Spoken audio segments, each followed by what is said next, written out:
Hello, everybody, and welcome. This is today's amazing webinar where we are going to be live with Saleema Vellani, a soon-to-be household name who is an award-winning, serial entrepreneur, keynote speaker, and professor, and is an author of her book, Innovation Starts with I, which is going to be something that we are focusing on today. So before I bring her up, I just wanted to give everybody a warm welcome to the ASMALLWORLD community webinar. This is going to be an amazing event. It's a fireside chat where we're going to be talking about what it takes to reinvent yourself in today's economy and what reinvention and innovation look like. It's an overused word. A lot of people have a lot of different meanings around it. So what does that mean for us today? And what does that actually mean for you and how you're going to achieve more success in your career? So in this fireside chat, here are some of the things that you can look forward to learning about. The most important leadership skills that you'll need as you enter the future of work, the new hybrid environment that's both digital and in person in the post-COVID era. We're going to be looking at how to build more authentic relationships with those around us, because that is something that hasn't lost its premium. Whether you're online or in person, having the authentic connections with the people around you is still the very key sort of asset that will hold you in good stead, regardless of what stage or what industry you're in your career. We'll also be talking about how to ignite an innovative mindset through tools to develop self-awareness, empathy, and resilience. And so we'll also talk about this really interesting concept of digital empathy. You might be asking what that means. Saleema is the expert who's going to get us there. So before we start, I wanted to give you all a little bit of an overview of how today's event is going to work. For the first half, Saleema will be presenting her slides and her presentation on Innovation Starts with I, and she'll dig into some of the key tools and resources that you'll need to move forward and the key takeaways that she recommends for launching the next stage of your career. We'll also do a fireside chat where I get to ask her some of the questions about her own personal journey and look at the ways in which she has used the innovation techniques to launch and advance her own career and what advice she has for you, both personally and professionally.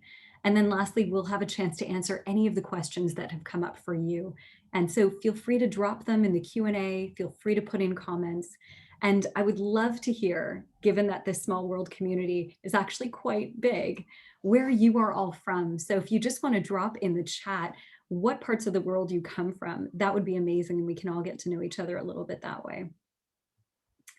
I also wanted to just give you a sense of who I am. So I was fortunate enough to know Saleema from a very young age. We went to school together, and we parted ways for a little while and reconnected recently because I too am on my entrepreneurial journey.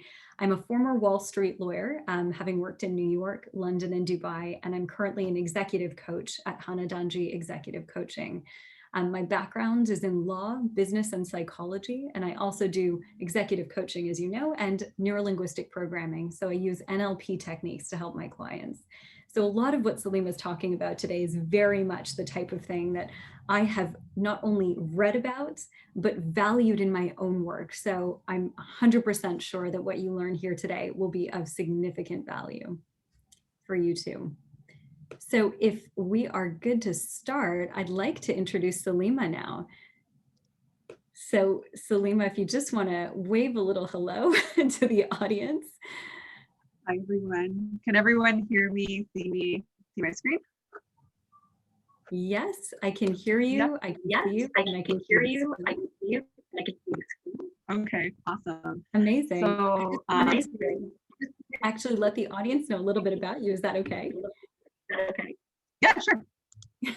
Saleema is very modest, so she won't tell you about all the things that I'm about to tell you, but it's worth knowing. Saleema, at the age of 21, co-founded and launched Brazil's top-rated language school to finance an orphanage and social development programs. She's very much somebody who puts service to others at the heart of what she does.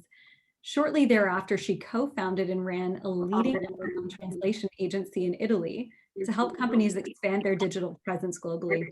And for over 12 years, Saleema has led 100 plus international organizations, nonprofits, and Fortune 500 companies to their next stage of growth and innovation.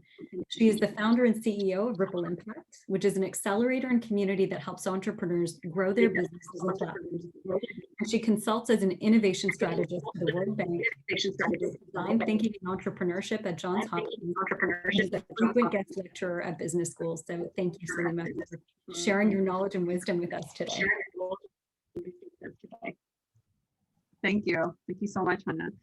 So let's get started. So we're going to start with, it's actually a TED style talk sort of thing that we're going to do. And then, yes, we'll go into the fireside chat. So thank you so much again, Hana.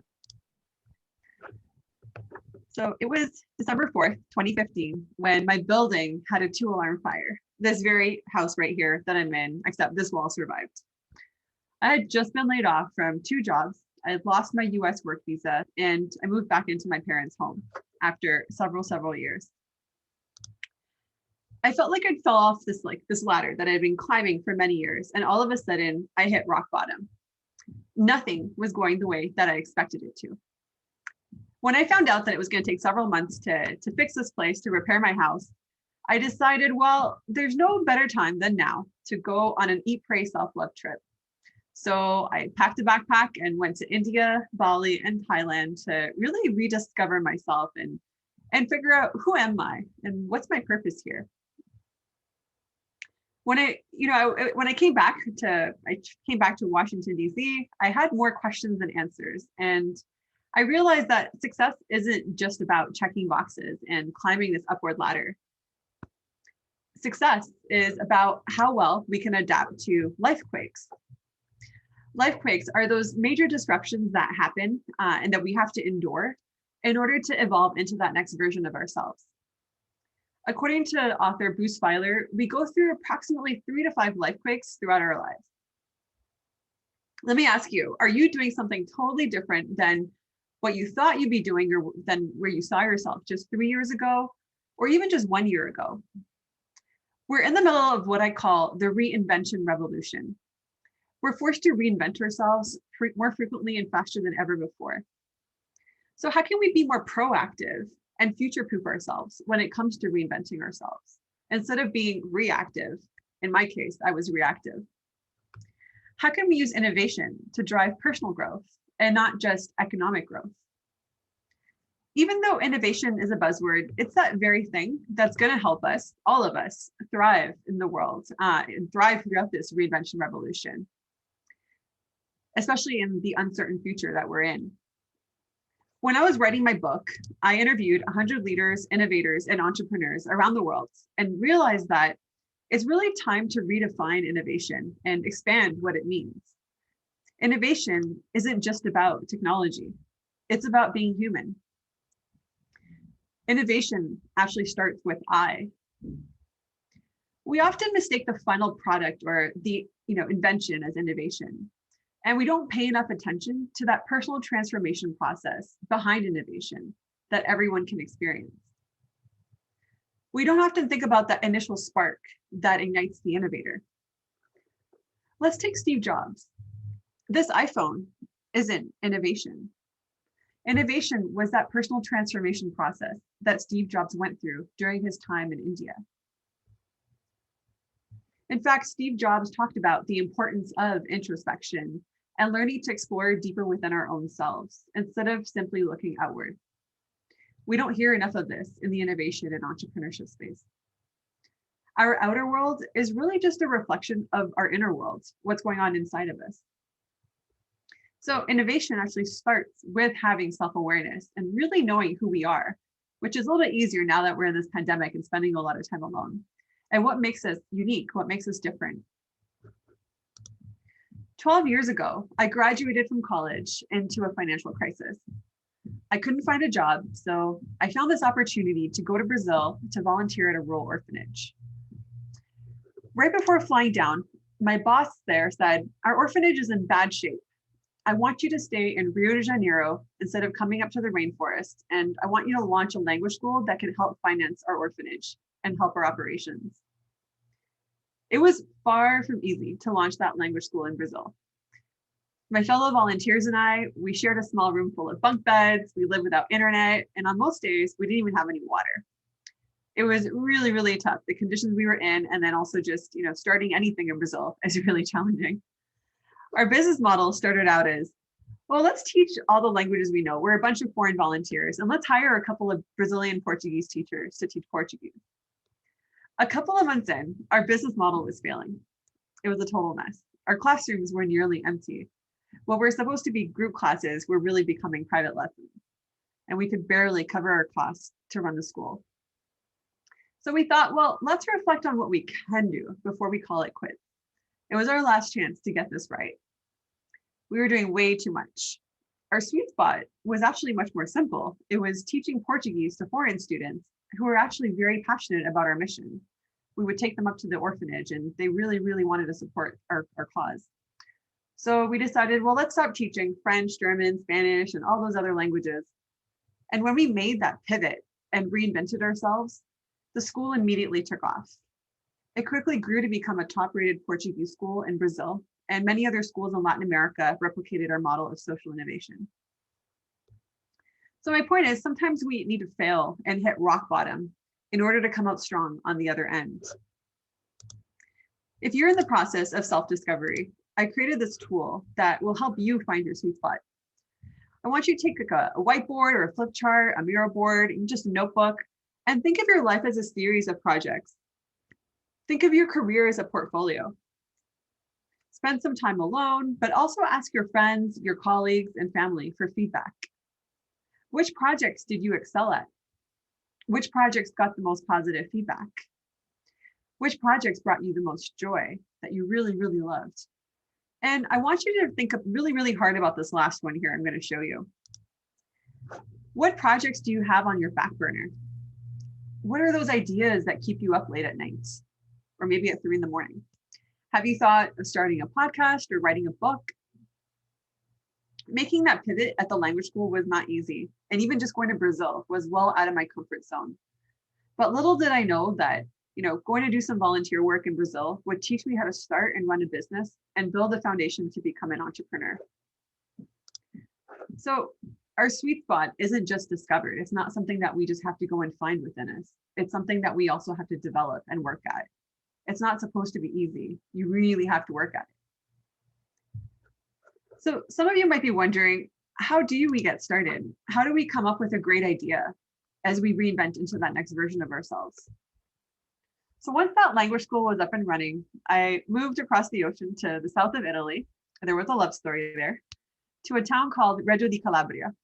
It was right at the toe of the boot in front of Sicily. After all that volunteering, it was time to start earning a living. I needed to start making some money. While I studied Italian, I would walk around Reggio di Calabria with copies of my translated resume in a folder, the way I was taught, thinking I'm going to land a job in this region that suffered from brain drain and long-term unemployment. To make things worse, this was in 2009, so it was right at the start of the Euro crisis. I tried working in a restaurant kitchen, but quickly realized that my signature fettuccine alfredo was useless. It was considered a sin to mix the chicken and pasta, and there was no such thing as Caesar salad. I never got called back after that first day. I tried to work as an English teacher, but then I got rejected for not having a British accent. I was now in survival mode. Since I couldn't use my college degree, my brother said, why don't you use your language skills, your Spanish, Portuguese, and French, all these languages you learned, and find some freelance translation work online. I'd sleep with my laptop under my pillow, waking up throughout the night to be the first to apply to those translation projects. Within a few months, I pivoted from being this freelance translator that was just taking whatever gigs I could get to building a team and running an award-winning translation agency entirely remotely. I thought I was set for the rest of my life until my dad said, be careful, it's not going to last that long. Thankfully, we got acquired right before Google Translate would have replaced us. So we don't necessarily need to search outside and find a problem to solve in order to innovate. That can actually suffocate creativity and it can lead to tunnel vision. I wasn't actually trying to solve a problem other than my own problem of making some money to survive and live in Italy and pay for my pizza and gelatos, of course. I tested the idea that my brother gave me to do some translation work online. So when you're trying to innovate or reinvent yourself, I want you to practice active introspection, and I'm going to give you some tips to do that. First of all, I want you to reflect on what makes you unique. So take a look at your skills, your passions, your values, and your experience. What do people say that you're great at? What would you do if you knew you couldn't fail? What really frustrates you about others? And what are your greatest accomplishments? You can also use the sweet spot mapping tool that I shared earlier. Guy Kawasaki says that a great idea isn't truly great until it not just fits the market, but it fits you as well. I also want you to think about how you can grow your sweet spot by adding value wherever you can, leveraging your unique strengths. We really need to prioritize giving as part of what we do. Whether it's volunteer work or doing something pro bono to give back to others, we learn a lot about ourselves through helping other people. The third tip is to embrace failure. Failure is an important part of the path to success. When I realized that I couldn't cook traditional Italian food or teach British English, I moved on. I tried another skill, languages. And to be honest, I wasn't even the best at translation. Being a recovering perfectionist, it was really hard to get anything done with that. But I was good enough to just get things going so that we could hire other people. And number 4, make a pivot when it's time to make that pivot. Really listen to your inner voice. Your intuition is really strong here. Great ideas, they don't start great. They become great through cycles of learning and iteration. I never planned to start a translation business. It happened only after I activated my sweet spot and went through this process and realized what did the market want? And then I made that pivot. So as you start executing that initial idea, you'll get more clear on what problem you're actually solving. And before you know it, you'll have to make that pivot. So we don't have to search so hard to find that light bulb switch. We actually ignite innovation when we leverage our uniqueness by actually taking action. Go out and do something. Innovation starts with reinventing ourselves. So that story I opened up with during the time of my building fire, I didn't tell you the second half of that story. When I was coming back from that Eat, Pray, Self-Love trip from Bali, I was in Toronto Pearson Airport and I lost my US work visa. And while I was at the airport, I was actually denied entry into the United States. And so immigration gave me 2 weeks to find a job. I was desperate again in survival mode. And I was allowed to come into the United States for 2 weeks. So I came to Washington and I reached out to 100 people I knew over the course of 2 weeks, asking for help. I was scheduling 8 to 10 coffees a day, batching them in cafes around the city, and one after the other, really just trying to ask people, hey, I need a job that will sponsor my visa. Can you help me? Or do you know someone that can help me? It inspired me to call this process the 100 Coffee Challenge. When you're feeling stuck or you want to be proactive in reinventing yourself, talk to 100 people. Have meaningful conversations with people that you know, people that you don't know, and especially people that are outside of your industry. Have you ever had a conversation with someone that changed your life when you least expected it to? During one of my 100 coffees, I did something different. I decided to practice being more vulnerable and open up about what I was going through with the building fire, the job, the visa situation. My colleague who was working with the refugee crisis in the Middle East and Africa, we had tea one day and she empathized with what I was going through. And that one coffee landed me an amazing opportunity to consult for an international organization for the next 5 years. Imagine you wake up one morning and you're forced to leave everything you have. Your family, your friends, your job, your home, everything that you've invested your entire life in. There are nearly 80 million people that are forcibly displaced in the world. And these are people just like you and I, but they face food insecurity, nutrition deficiencies, water shortages, little access to electricity, harsh land and climate conditions, and they're often unemployed. During that one powerful coffee, my colleague said, Saleema, I need you to find a way for these refugees to grow nutritious food using very little water and absolutely no soil. I knew nothing about growing food. I could barely keep my air plants alive. In fact, all my plants are dead. But being displaced myself and passionate about helping other people who had been displaced, I was really driven to find a solution. I spent several months doing research. We initially looked at aeroponics, 3D printing, and some really high-tech disruptive technologies. Now, let me tell you, it was all very fascinating, but none of it seemed feasible, looking at the context of the camps and the conditions we were working with. We would fail unless we went with something really, really simple. So we figured there had to be a way. Let's look at what we can do. So we did what I like doing best, and it's going on a 100 coffee challenge, and reached out to nearly 100 industry experts.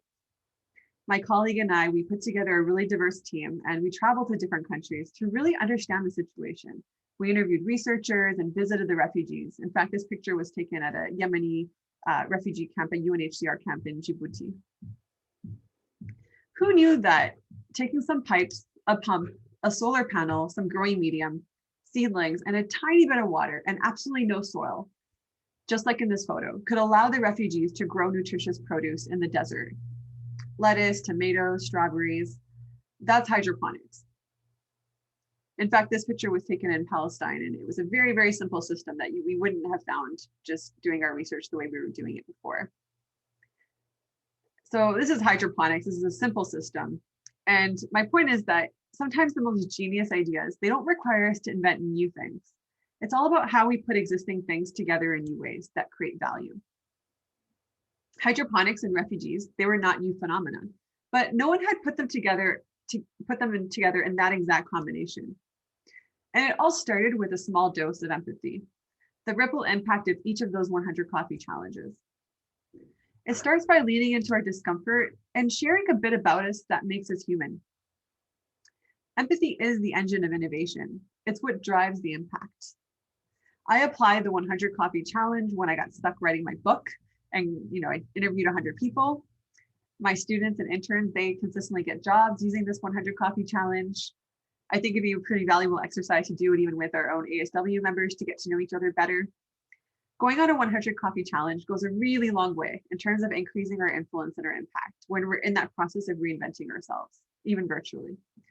It helps us understand ourselves through the lens of others when we have those organic, authentic conversations. I still do it all the time. So innovation, it starts from the inside out. It starts when we have self-awareness, clearly understanding who you are, what you do, and what you want. And you can actually find yourself and get to know yourself better through other people, as I mentioned. By building an innovative mindset, we're going to be able to thrive on an individual level, have a bigger impact on the people around us, and really better address the world's complex challenges. So even though innovation gets ignited with I, it happens with the we, and it's a team sport. It happens when we form partnerships, build teams, and engage in our community. In all the stories that I shared, whenever I try to do things on my own, I failed miserably. Here are some questions that I want you to reflect on before we go into our fireside chat and beyond that. What are some of those ideas on your back burner that you're open to testing? Those ideas that keep you up at night? In what ways can you add value to those around you? How can you give more to the people around you? And who are some of the people that you'd like to connect with in your own 100 Coffee Challenge? As we all contribute to shaping our future, we don't need more thought leaders. We need more active leaders. That's all I have. Thank you. And before we go into the fireside chat, I just want to say that my book is really a summary of my story and these 100 interviews that I did, and there's lots of tools in there. If you're really looking to learn how to reinvent yourself or your business and be proactive about it, and it's available right now for pre-order, and it will be launching later this spring. So thank you so much. Thank you so much. I think we all benefited tremendously from just that beautiful, succinct insight into exactly what your life experiences have taught you and what you've so generously shared with us. I know that one of the biggest tools in there that we got a lot of feedback on in the chat was around the tools that we use to understand our own self-ideation. And so I wondered if you could talk a little bit about how you came up with that. So what drove you to kind of start that introspective journey? Because it's so tempting, and I think a lot of us find this, it's so tempting nowadays to go with the status quo, to follow the mainstream, rather than to ask ourselves, what is it we're really about? And what is it that makes us unique and allows us to add value? So what drove that introspection, and why do you think it works for some people? And for others, there's that resistance. Where does that come from? Yeah, that's a really great question. So I think looking within ourselves and really understanding our strengths, our skills, our experience, our values, all those different things. I think that it takes some courage to really start that process, and it can be hard to get started. But once you start ideating and you start really thinking about, what do you have to offer, and especially thinking about what other people have said about you, or even going out and messaging. Like I get my students to go and send WhatsApp messages during our class and like, okay, like take this template and customize it and ask your network, like ask 10 people, your family, your friends, what are some of the, the top 3 things that you admire me for, that inspire you, or that I've done really well, or, my strengths, things I can grow into that I could, develop further. I think it goes a really long way, and it is uncomfortable. And there definitely can be some resistance, but I think that, when we do that regularly, and I'm a big fan of using tools. I'm inspired by, colleagues such as Alex Osterwalder, who invented the business model canvas. And I love using visual tools all the time. I think it helps us, stay in check and be proactive, so that you don't have to go through a major life quake. And a life quake, being a series of events that happens all at once, which for some people, after you go through it, you can come out a lot stronger, but you also don't have to go through that. And as often as, you could go through, you can minimize that or reduce the risk of that happening by being proactive and really getting to know who you are. And when I say that, in the old days, we used to hear, peeling the onion to get to the core of who you are. But these days, we're all evolving and changing very quickly. And so our world is changing, technology is changing. We see jobs, the way the workforce is working. It's no longer about peeling the onion to really discover who that true person is. It's really trying to figure out who you are today. And so I see us more like ripples, and we're not onions, but we're ripples, and we're like waves, and we have to keep discovering who we are, and go through different iterations, like 1.0 to 2.0 to 4. Some people are on their 5.0. And so really understanding how you want to design that next version of yourself, because you can do that. Makes perfect sense. And I really appreciate you bringing up this idea that self-ideation is not a once in a while process. It's something we have to engage in on an ongoing basis. And it's only through that we can sort of have a really good sense of where we are, what the value that we add to our workforce or to our personal lives is on a consistent basis. And tracking that evolution over time requires that regularity of check-ins. So appreciate that a lot. Now, there was something that you mentioned that really struck me, which is that we need to create a culture of embracing failure. And I know that's really challenging because we are very driven to succeed, just as human beings in general. And certainly as people in this community who I think are well-traveled, have a broad exposure to the world, and who have a sense that, success is part of not just what we work toward, but maybe what we deserve. How do we then take that mentality and also start to create space and room for the kinds of failure that will teach us and help us grow?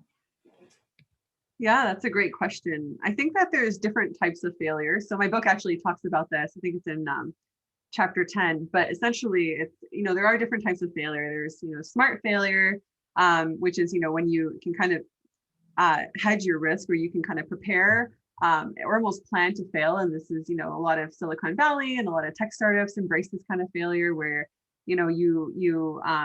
you can do this by like testing. And I think that's why the self-ideation tool and using some of these tools are great, because you can test some of those ideas when you're actually, trying to do something different. And there might be, a pretty big risk of failure. So the goal is to fail soon so that you can learn as much as you can in order to iterate. You are planning to make that iteration or evolve into something different.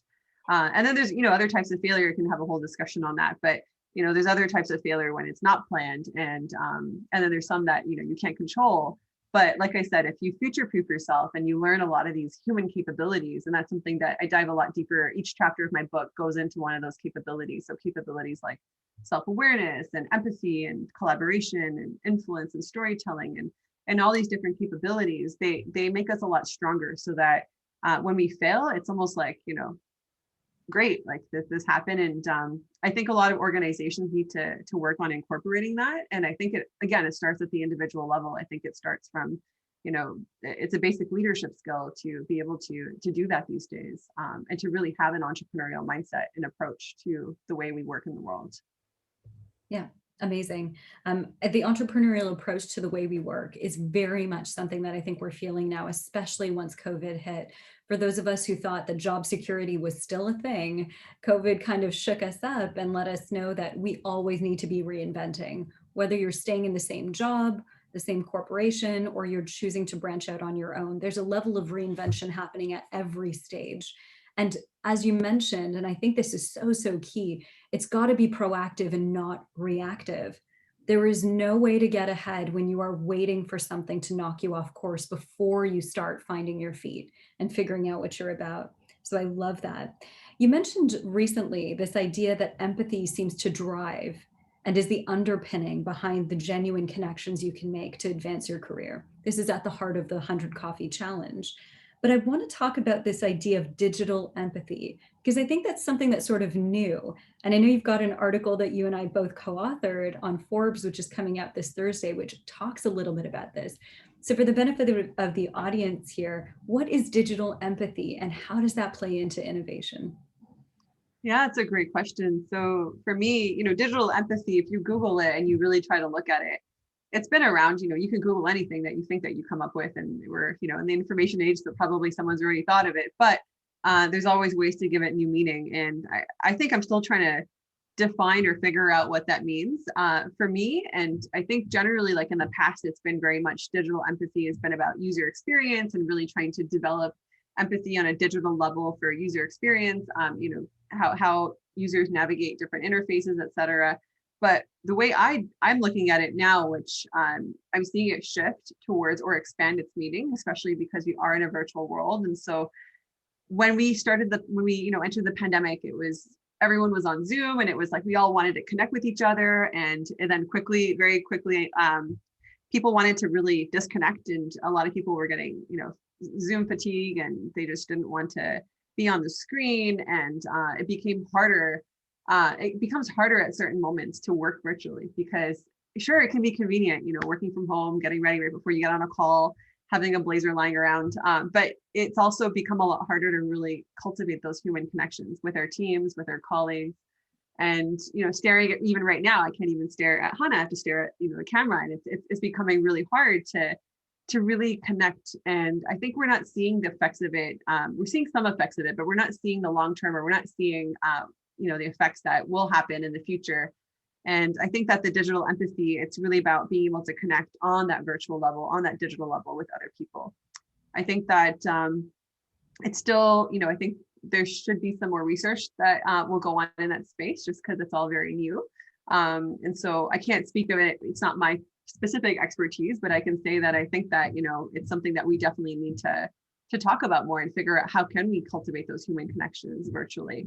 What will, gatherings look like and retreats, and even just thinking about ASW, we used to get together all the time in the cities and travel and have gatherings, have retreats, have all kinds of weekend getaways.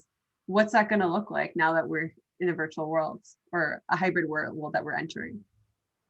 Absolutely. What are some of the benefits in your mind that have actually come out of this? Because I know that it's a change, and change can be challenging. And we always sort of use the status quo as the standard of comparison between, the new COVID world and what it used to be. But what sorts of benefits have you seen come out of the more digital space that we've moved into in respect of innovation? Because in some respects, I'm sure you would agree that it's actually become easier to reinvent when your presence is online. Rebranding can become a little bit easier in terms of the way you show up digitally. Can you speak to that a little bit about in terms of how we can take advantage of some of those benefits?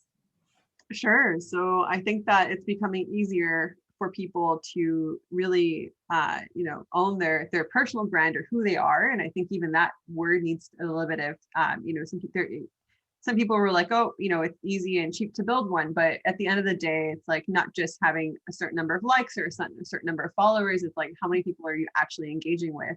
And that's why I said in my presentation, it's not just being a thought leader, it's being an active leader and really helping people and providing value. And so, it's becoming easier to become an entrepreneur these days. We see that trend that people are trying to really put that extra time that they have at home and put it into their passion projects and put it into those ideas that they have on the back burner, which is why I think it's becoming easier to innovate in a way. If you create, a safe space for it, you build a community as well, which is getting easier virtually, because a lot of us have been catching up with a lot of our old friends and colleagues and family from times that before COVID, we didn't really put aside that time, like just talking about you and me, Hana, like we hadn't talked in many years. And so it's very interesting to see a lot of that kind of come together and cultivate or re-nurture those connections. I also think that people are able to future-proof themselves with our virtual world by developing their platform. And like I said, it's not just having a social media presence. It's really about how do you, and for everyone, it's different. If you like writing and you really want to engage through that medium, LinkedIn is a great place to do a lot of that. And we see different platforms out there. If you really engage conversations, then there's ways you can do that through Clubhouse and so many different avenues. And so I think it's becoming easier to connect with people around the world, because no one's no longer in, people are no longer just on planes and busy outside their home. Now it's also getting challenging in some ways. I can say that, yes, it's getting easier, but in some ways it's also become challenging, because with all this extra time, a lot of us are getting burnt out, or we're taking on more and not creating that balance and not creating, taking care of ourselves. And I can even speak to that. Like I wouldn't have been able to get my book done or do a lot of the things that I've managed to do during the pandemic if I didn't have that time from the pandemic. And so I think that I don't know what it will look like going forward, but I do see that those who have adapted successfully are generally, or who will adapt successfully, as before we go into this crystallization mode, as Hana can talk about, I think it's the people that really push it and build a name for themselves. And that way you're not, you have more opportunities that can come to you. You can be more selective in terms of the projects and the jobs or the gigs or the clients that you want to take on by really building a platform around yourself. And, you are the platform, and then your business or, the company that you work for, the different gigs that you do can be under that personal brand, if that makes sense. And I think that will, whatever you do, people will connect with you as a human, and they'll continue to engage that connection with you. And so I always tell entrepreneurs, don't hide behind your company, always go and represent yourself and, productize yourself more effectively, because at the end of the day, you are the one that will have to survive in the future, and your company might go down, or whoever you're working for might go down. So it's important to nurture that early on. Thank you for that. Nurturing that early on, I think is key. And this is so very much an ongoing process. There's never just one point at which you arrive and suddenly, the job is done. A lot of the tools that you've shared today, I think, are things that we have to incorporate into our daily activities.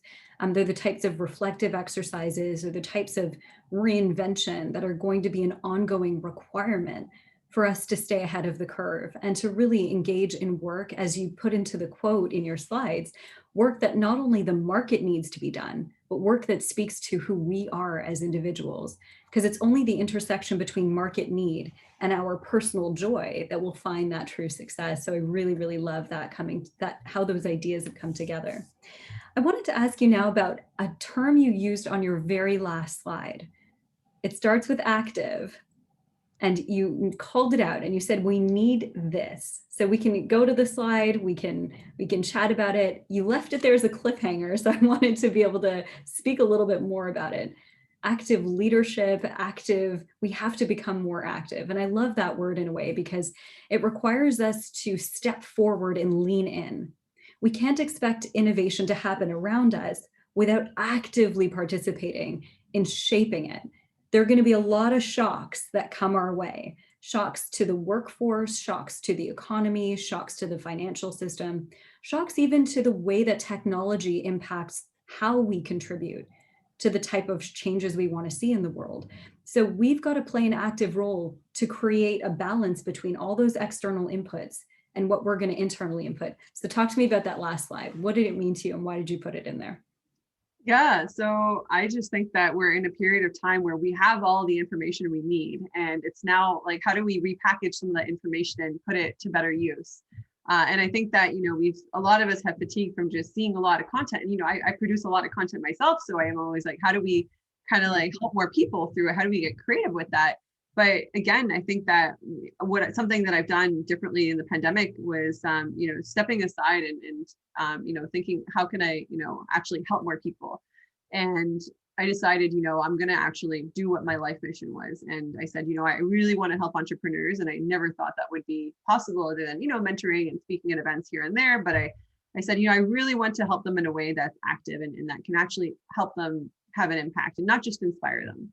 And so I used to actually work for a company for Upwork back in the day, several years ago, and tell companies, go hire remote teams, go build a remote workforce and all of this. And back in those days, 2013 to 2015, I got a lot of resistance, a lot of rejection. And I actually got myself laid off because our program failed because people were not wanting to build remote teams. They were like, well, we prefer to hire in person and have, a live here team in the office and whatever. And I was like, well, that's not how I, was. Whenever I had a successful business, it was because I had a remote team and I was operating digitally.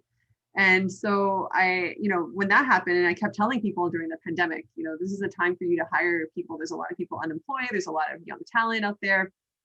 People just were thinking, how do I get the next client? How do I build my revenue? How do I, they're thinking about themselves. And I was like, well, how can you actually help your clients be more successful? How can you actually provide more value to the world? And so when that happened, I said, well, instead of me just telling people what to do, let me just actually help them. And so I stepped down and I built an accelerator with my team. And I said, let's expand our business. Let's help entrepreneurs build their teams and build their businesses and be that team to them. If they're not going to hire their own team, let's help them get there so they can hire their teams. Let's help them so that they can, better position themselves. Let's help them so they can grow their revenue, grow their, help them with their branding, their marketing, help them with all the stuff that they were not good at so that they can focus on what they're actually good at and they can be more active leaders.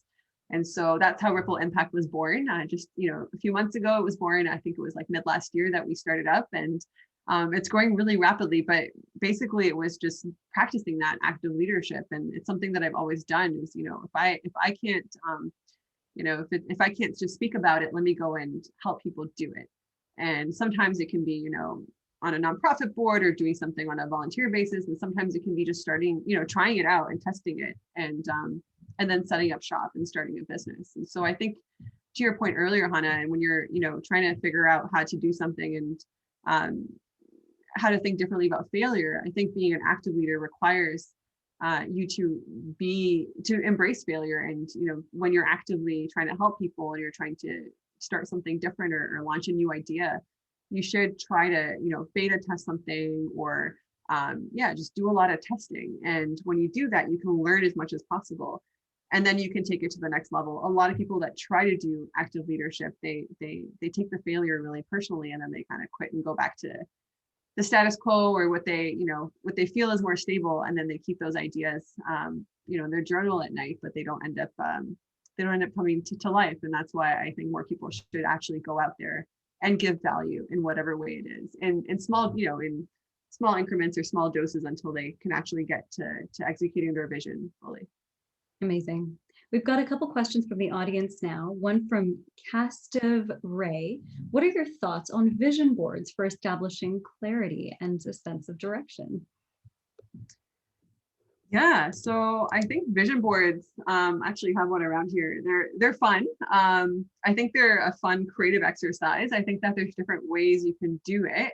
I recommend, when I do vision boards, I felt like they felt nice, and we'd sit in a group of, sometimes I'd be in these like women's groups, and we go and cut out magazine images or graphics or whatever and put them together. But I felt like that exercise didn't actually help me. It just looked pretty, but then I ended up sticking the board behind my TV, and I was like, okay, I'm not going to hang this up because it doesn't look right, it doesn't look perfect, or it's just not pretty enough. But it wasn't really actionable. It was fun to do that exercise, but I decided to do something more practical, which is why I created a sweet spot mapping tool, because a lot of people use it as their vision board, and you can use it to organize, yourself better, because you actually look at yourself, and not just looking within yourself, but you can actually go out. Like I said in the, there was that slide that I shared. I think someone wants to see it, so I can go back to it. But it's really about understanding how people see you, and that's part of the 100 coffee challenge. This one right here, sorry. The praise for on the top right side is what praise or what have people said that you're great at. And I think we sometimes, underestimate how other people see us. And I know myself, I did that for a long time. People would always tell me about my strengths, and I wasn't ready to hear it. And I think that's why that self-awareness is really key to understand, not just how you see yourself, but how do other people see you, because that's extremely powerful. So I think doing that vision boarding exercise, using the sweet spot mapping as a tool, you can also use the self-ideation as part of it, but I highly recommend using this one to really look at what are the things that you're great at, that you see yourself, your skills, you're awesome at, and then what are the things that you really love doing, even if it's not going to make sense from the market's terms, but it's something that you love, and how can you incorporate or infuse that into your sweet spot. And the praised for, I think that one is the most powerful one, because that's where you learn the most. And I think being as open as possible, and sometimes asking people for advice or future oriented advice. You don't always have to ask for feedback, because sometimes that can be looking at your old version of yourself, or sometimes it can have a negative connotation sometimes. And I think it's great to hear about things that we failed at, but I think it's also helpful to hear from people their ideas, take it with a grain of salt, but hear their ideas on what are future paths that you can take. And I think there's a lot of value in that. And then testing what you find from those results. Yeah, definitely process of guess and check, trial and error, and testing and retesting. Very much a laboratory exercise in life, I think, is what innovation and ideation are about. We've got a couple requests from the audience to see the 2 infographics that you put on your slides again, if we're able to share that, both the sweet spot and the self-ideation. And if you could quickly review those 2 again. Certainly, I think they're very valuable. You've put a lot of time into them, and they capture a lot of the essence of kind of what you wanted to share today. So I hope it's not too much trouble, but it would be great to kind of go through that. Yeah, sure. So the self-ideation, or you can call it self-reflection too, but essentially there are other tools. I've seen some similar ones out there. There's like Ikigai and a few others that I also used on my journey. So I didn't just create this out of, I got inspired by looking at other tools and figured out, well, what's going to work for me. But essentially it's really looking at your skills. So what are you great at? Looking at your values. And I think we often don't think about that enough until we, question, or we end up in a situation where our values are compromised. And so see a lot of people that are burnt out in their jobs, or they're not happy, and it's usually because they didn't really consider their values when they were applying for that job, for example, or they didn't really take that seriously until things hit the fan. And your passions. So what are the things that you're very, very passionate about, that you really care about? And if you want, there's actually questions in my book for each of those tools. I think there's 3 questions for each of those quadrants. And so they kind of prompt you to think about those things. So for example, under passions, you want to think about what would you do if you could, you love doing this thing so much that you would even do it for free. It doesn't feel like work because you love doing it so much. And then your experience, really thinking about where, like I said, looking at your life as a series of projects, and what are the different projects that you've done, even at your work, like what are the deliverables, what are the things that you've done really well? And also what are some of those things that other people said you're great at? So I think combining this one with the sweet spot mapping, and then using other tools in the book, there's a lot of tools. And so it really takes you on a journey to discover yourself, not just through yourself, but through other people, and developing those different capabilities and the skills that you need through doing some of these exercises. So it's pretty powerful. There's actually a digital workbook too that we're going to be launching. So it has a lot of these in a editable file, so that you can actually engage with it and not have to do it on your own. Is there a way to reshare the image of the sweet spot map? Because that was the other one that people wanted to kind of hear about again, and just to reemphasize what the main takeaways from that one were. Yeah, can you see it now? I am not able to. I see. Oh. Can you see sweet spot? I think the feedback is that they can see it. Okay, great. Okay, perfect. So the sweet spot mapping. So there is like this version that I shared earlier, but this is not the full version. This one is the full version with the open testing. And that's the one where I said, it's important to really look at your life as a series of projects, or your career as a portfolio. And whether you're a business owner and you're trying to figure out how to make a pivot, whether you're a professional trying to figure out what's your next career path, or what are things you want to think about, maybe you want to stay doing the same thing that you're doing. But this is just a way to evaluate, what is your sweet spot? Or if you're also trying to figure out what is your micro niche. A lot of times we start something, or we start our business, And we go in with this idea or this problem, and then we realize, oh, well, maybe there's this other problem that we should be solving that, we could be more successful at if we really understood that, or really, got to the nitty gritty of our micro niche. And so doing this exercise can be used in different ways. And I would say that, starting with the Excel dot, the top left quadrant, where you really look at those projects or anything that you've done that you've excelled at. And it doesn't have to be just, work stuff. Like, think about if you're really great at organizing your house or certain things, like chances are you're probably gonna be great at, keeping other things really organized. Basic things like that. Maybe it's a board that you're sitting on at a company and you're really good at just giving advice, and that's not something that you do in your day job. And maybe that's something that, people are like, I love listening to your advice. So really just thinking about that from your own perspective, and then moving to praise for, which is the top right quadrant. So you want to ask people, hey, like, for me, when I was doing my first keynote speech, which I had no experience with public speaking. And so I said, well, how am I going to give value? And I think I should just give, a lesson on innovation and entrepreneurship or something. And then people were like, no, we want to hear your story. And I said, well, what am I going to talk about? And so when I got feedback from some of my close friends, my best friend, and some of my colleagues and stuff, they were like, Saleema, you really love talking about your work with the refugees and the hydroponics, or you often talk about, I'm really inspired by your fire story of when your house burnt down and you went through all those challenges. And so I realized that people, saw me as successful at those things, or they saw me really great at, designing infographics or being able to take content and turn it into something visual, that sort of thing. Or they said I was great at marketing, and I never saw those things in myself. I was like, I was jaded, and I was like, you know what, I'm not going back to that world of, marketing and going to work with startups and all of that, because I had also failed in those spaces. And so interestingly, I listened to some of that feedback, and it helped me get to where I am now. And so I think that's an extremely, if I could pick any of those of the, the three, obviously the open to testing is the most important to actually innovate, but the praise for one is, I'd say, the most important, because I think that we need to see self-awareness and introspection as not a self-absorbed sort of like, let me just look within. I did a lot of that when I went to India and Bali, when I did that trip, and I just spent a lot of time meditating and doing yoga and really trying to find myself. And I came back, like I said, with more questions and answers. And not that that's not valuable. All of that was necessary. All of that was part of my journey. But where the value happened or went into tangible results or an impact was when I actually was, had to go find a job and a visa, and I did the 100 coffee challenge. And so that's where I learned a lot about myself, was when I talked to people in those conversations. And so that's why I think the praise for is extremely important. And then what you love doing, of course, really important. Sometimes we don't really take a moment to think about what we really love doing, or what are some of the things that we really enjoy. As you get more experience, or you take on more projects, or you have different clients, you realize, like, what are the ones I really loved helping?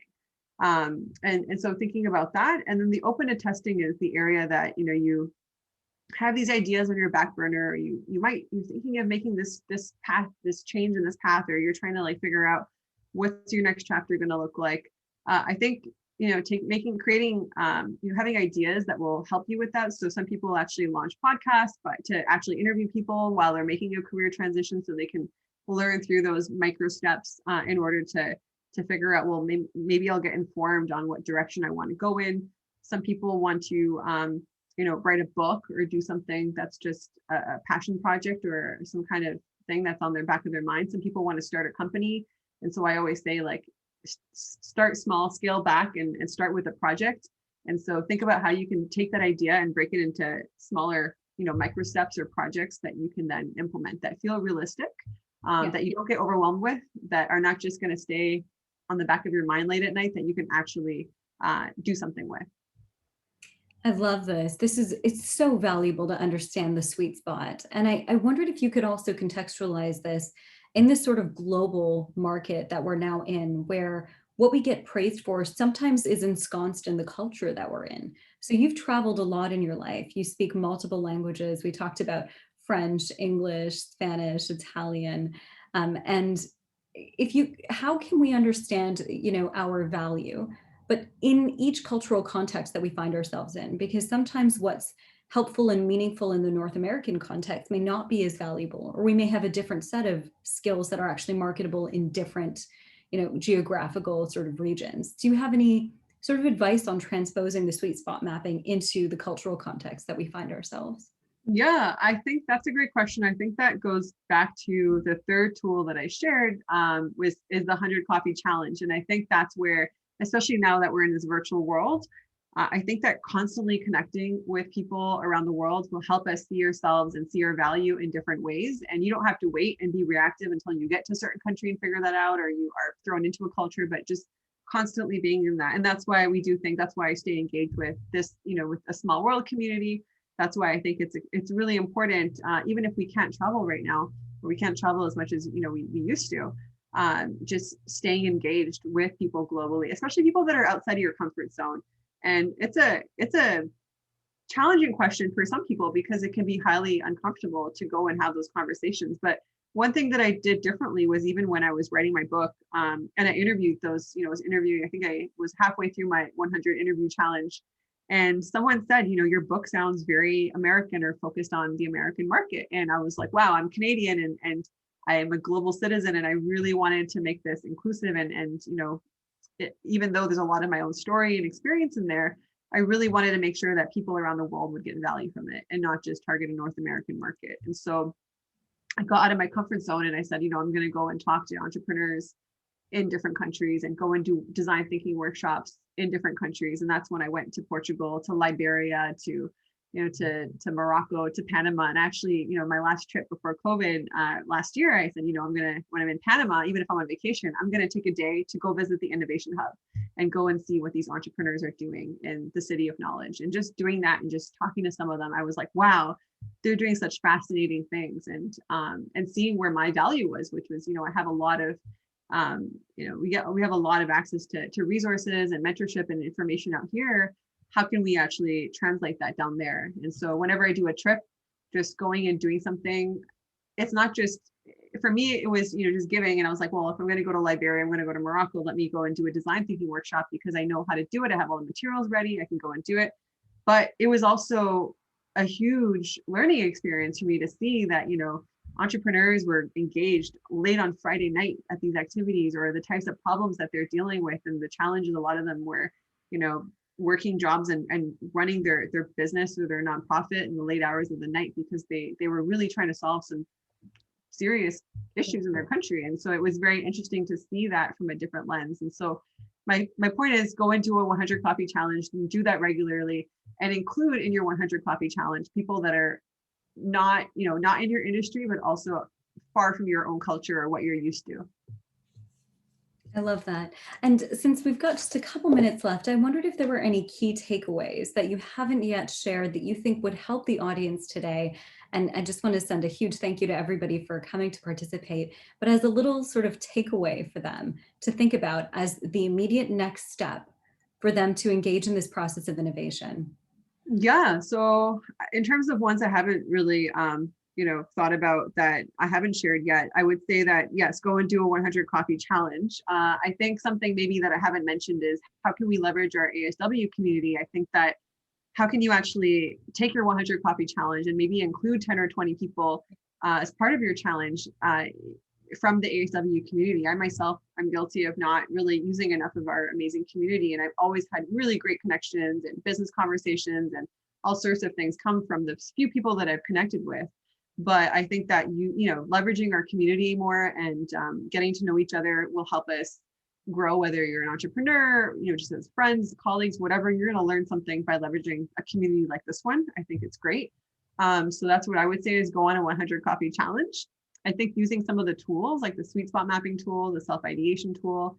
But if you want to boil it down to something really simple, what's one way that you can add value to people around you? And what's one thing that you can do in the next month that you can give to others using your unique strengths? And so I'd end on that note. Amazing. Thank you so much for your time today, Saleema. And thank you to everybody who's come to participate and watch and listen. I know that there's a huge cohort of people who will be doing this, who will be watching the replay. So to the extent that they have questions for you or would like to reach out, I think that we'll be able to drop the social media links just now in the chat. So for those of you who wish to get in touch with Saleema, please take a look. You can also get in touch with me. Those links will be in the chat. And so I invite anyone with any last questions that didn't get answered or anything that they have in terms of follow-up to please connect with Saleema on LinkedIn, on Facebook, and to purchase the book, Innovation Starts with I. It'll give you a lot more detail into how you can implement a lot of what you've learned today into your daily life, into your professional world, and to advance your own personal innovation journey and reinvention.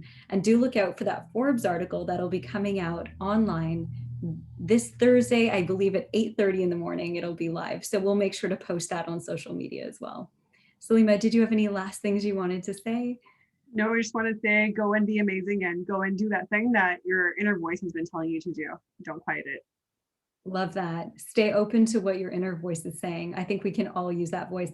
Mine is telling me I need another cup of coffee later, so I'll make sure to do that. My first cup of coffee challenge, I'll make sure to invite somebody so I can get started on that list. Thank Thank you you. so much, Hana. Thanks for moderating, and thanks, Carly, for helping. And thank you so much, Ellen, for hosting this. Absolutely. Thank you, Carly. Thank you, Ellen. Thank you, Saleema. And everybody have a wonderful day and wonderful afternoon.